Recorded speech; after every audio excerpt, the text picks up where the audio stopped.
Hello, this is Lino Tadros, and in this video I will be showing you how to create a custom module in Sitefinity. So let's go ahead and get started.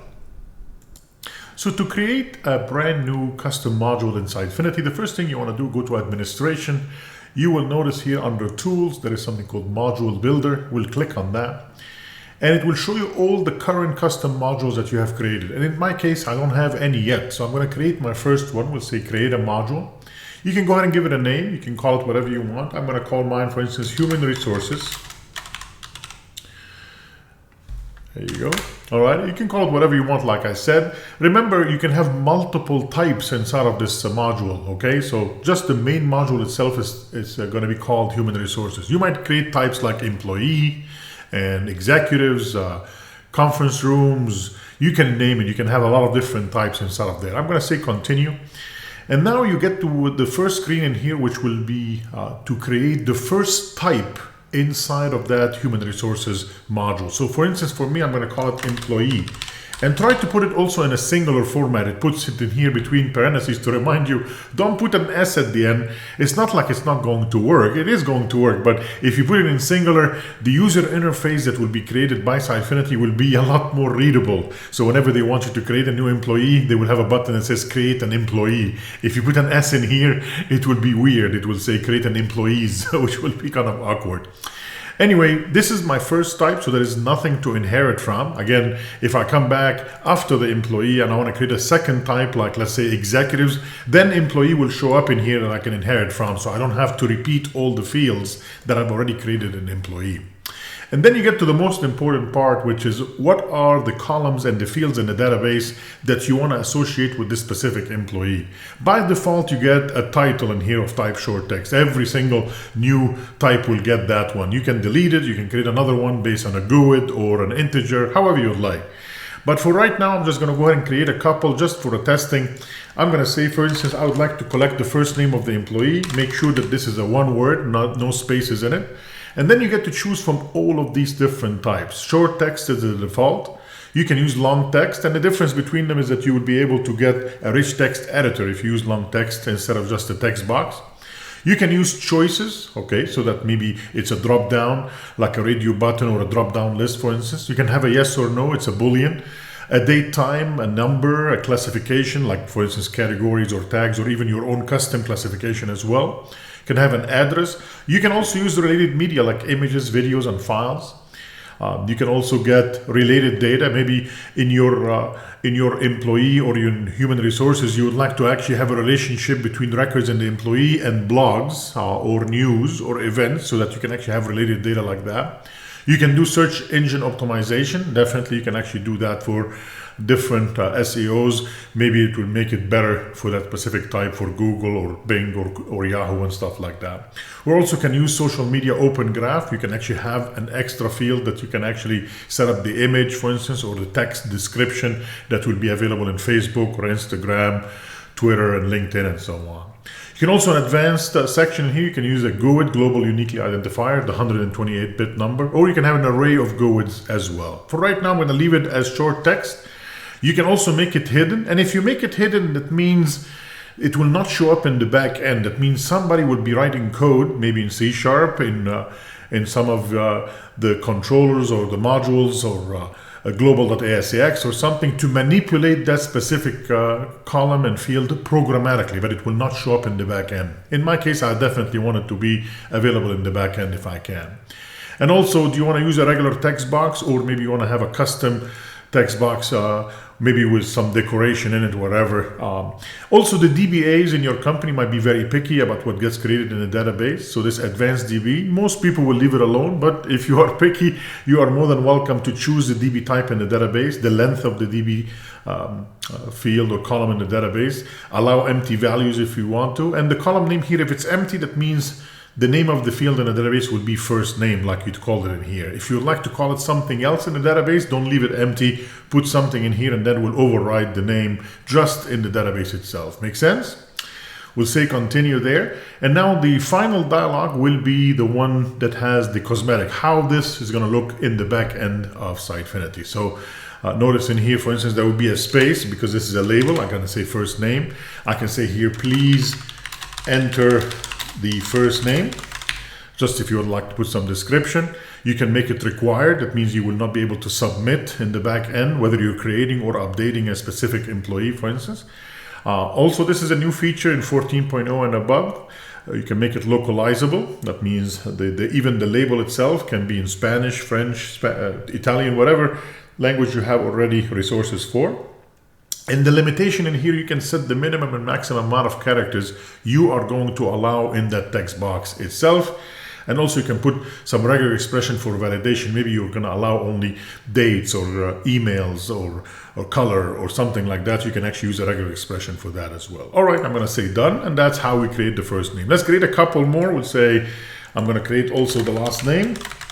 One word, we'll say continue, and we'll say continue, and we're good. I also wanted to add something like maybe a choice, because I wanted to show you how that will work. So I can come in here, we'll say, for instance, my choices. Okay, that's the name of my field. And then I will change this to make it look like choices like that. All right. You get to choose whether you want to show it as radio buttons or drop downs. Okay. So let's say, for instance, we'll use it as radio buttons. I'm going to say continue. And now you get to choose what you're going to say in the label. Select a choice, for instance. We'll leave it as is. You can change it, of course. And that will say my first choice, second choice, third choice. You can add more if you'd like by clicking on the plus sign. You can delete some of them. You can change the value. But remember, the value here, this is the selected value that will be saved in the database. This is the text value, the first choice, second choice. We will see that later on as well. Also, you can translate that because we turn localization on. We can change that to whatever language you want as well. Excellent. I'm going to say done in here. And of course, you can go back. I mean, for an employee, you'll have a lot more fields like email address, age, gender, all the stuff that you might be interested in here, including photo. Again, notice, let's go ahead and put a photo for the employee. We'll say photo, for instance, like that. And we'll say this is of type related media. It's of image. And I'm going to use it from the default libraries. I'm going to use the image selector built in. And this one, the label, for instance, we'll call it photo. And maybe we can say here, please upload your employee photo or something like that. And the limitation in here, this is very important to remember. The default in Sitefinity is to always have multiple images associated with the same record. So if I'm adding Lino as an employee, I have a choice to maybe upload 3 or 4 images associated with the one record for Lino as an employee. And maybe that's not what you want. Maybe what you want is just one image per employee. Then you have to deviate from the default. The default is always multiple images per record inside of Sitefinity. All right, I'm going to leave it here as a one image. You can decide how big the maximum size of the image would be in megabytes. You can also allow the types. I'm going to turn off BMP, for instance. I'm going to leave everything else. Hopefully you get to use WebP, which is the new format, much more condensed. So it's a great way to use space for your images in the database as well. And I'm going to say done. All right, that's good enough for us. Also, you get to choose what is the identifier. By default, is going to be title. But again, I could have a GUID or an integer field that I wanted to make it to be the identifier. And the importance of this is that will be in the URL. So whenever I go to a specific employee, slash, and there will be, for instance, the title or the GUID or whatever is the identifier is in there. Make sense? Another feature that is very powerful in the custom module in Sitefinity is to allow permission per field. For instance, I'm in an employee for human resources. Let's say, for instance, if I add a field called salary, and I really do not want everybody in the company to be able to see the salary of a specific employee if they have access to the back end of Sitefinity. So I can set permissions saying everybody can see everything, but you have to be an HR director or a general manager or one of the C levels in the company to be able to see that field called salary. You can do that, by the way, in the built-in module in Sitefinity, like news and blogs. It's all or nothing. But good thing for us in the custom modules, you can actually be very specific and say only for a specific column or field, I would like to set different permissions than all the other fields as well. Excellent. I'm going to say finish there. And once you do that, it will create it. But there is one thing that you'll need to be aware of. The human resources module will be inactive. It will not activate it for you automatically. And the reason for that, folks, is that when you activate a module, it has to shut down Sitefinity and bring it back up again. So we do not want to create a module, for instance, in a production machine and in the middle of the day, and then just by creating it, that will shut down the site for a few seconds and bring it back up again. That might be bad experience. So this is one of the things your IT team will schedule during the maintenance window or late at night on Saturday or something like that. I'm going to say activate this module, and that, like I said, right now the system is shutting down, and bring it back up again. And once it starts, now human resources will be available in my content as a first-class citizen of everything else. So we'll wait for it to come back in here and activate. It will take a few seconds, and then we'll go from there. Excellent. Now human resources is active. I will go through all of these options here in a different video, but for right now, if I go to content, notice that human resources shows up here the type of contents available, exactly like news and blogs and events. It's a first-class citizen of all of these. If I click on human resources, you will notice the grid will show up, and the grid will be empty, exactly like all the other modules as well. So I can create my employee. Do you see now what I said about try to create the type in singular format, so that it creates the S by itself in here for employees, and the button says create an employee. Otherwise, it will be an awkward English words that you'll have in here. All right, let's create our first employee. So here, for instance, we'll say CEO is the title. First name, for instance, we'll say Joe.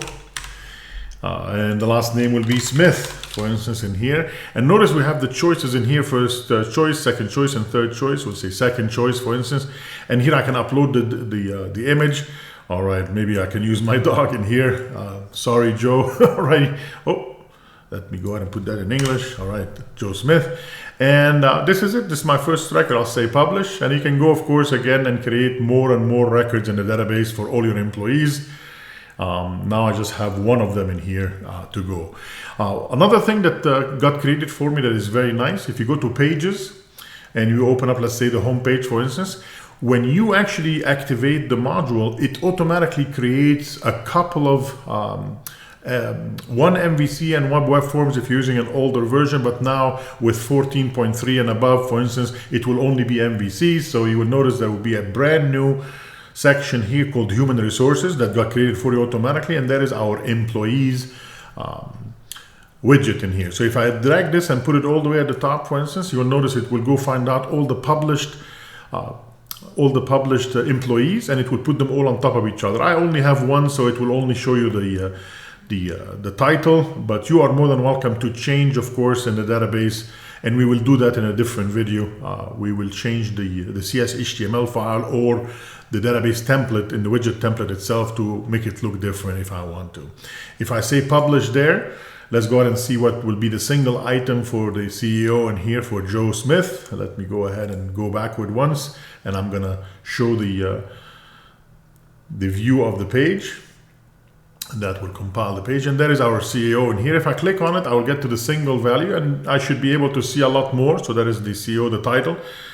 First name is Joe, last name is Smith, and the selected choice, second choice, will show up in here, and the image automatically showed up, which is great. So it definitely worked out for me really well to be able to display all that.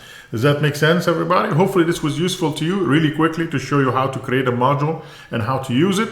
And in another videos, we'll get into a little bit more about the configuration of these modules, and we'll try to get into more advanced things about getting into showing the choices in a different way, and so on and so forth. Hopefully we'll see you again soon in another video on Lino TV. Thank you so much.